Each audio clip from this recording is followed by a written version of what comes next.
In the rolling green hills of Murang'a, under the sacred gaze of Mount Kenya, where the Kikuyu people till the soil and pass down stories like treasured seeds, there lived a woman whose name would outlive scandal and shame and become a symbol of power. Wangu wa Makeri. This was not a time for women to lead. This was colonial Kenya, the early 1900s. British administrators ruled the land, and African men, carefully chosen, served beneath them as chiefs and tax collectors. Women were to be seen, not heard. Supporters, not leaders. Mothers, not rulers. But Wangu was different. She was strong in spirit, sharp in speech, and known throughout her village. Though her husband Makeri had been appointed to collect hut taxes, it was clear to everyone who truly held the reins.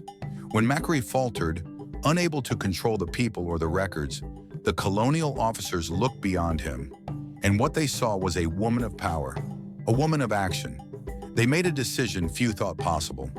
They named Wangu as headwoman, the only Kikuyu woman, perhaps the only woman in the colony, ever to sit on the chief's stool. And sit she did, with pride. She gathered taxes with ruthless precision. She settled disputes like a warrior judge. She ruled without apology. But the stool she sat on was not only made of wood, it was made of fire. Wangu gained enemies. Many men resented her strength. Elders whispered that the world was turning upside down, but she held her ground until one night that ground gave way beneath her feet. At a traditional warrior dance, a sacred ritual known as Kirisho, Wangu made her final move. It was a ceremony for men where they danced naked, boldly in celebration of strength and courage. And Wangu, consumed by the rhythm and heat of the moment, joined them. Yes, she joined. She danced among the warriors.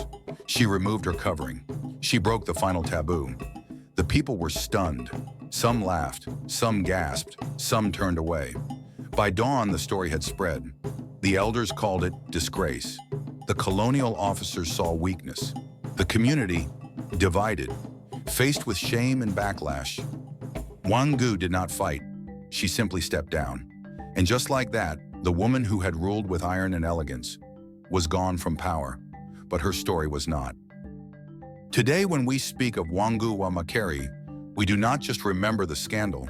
We remember a woman who defied her time, a woman who proved that leadership was not tied to gender, a woman who burned bright, perhaps too bright for the world around her. So let her name be spoken with respect, not because she was perfect, but because she was first.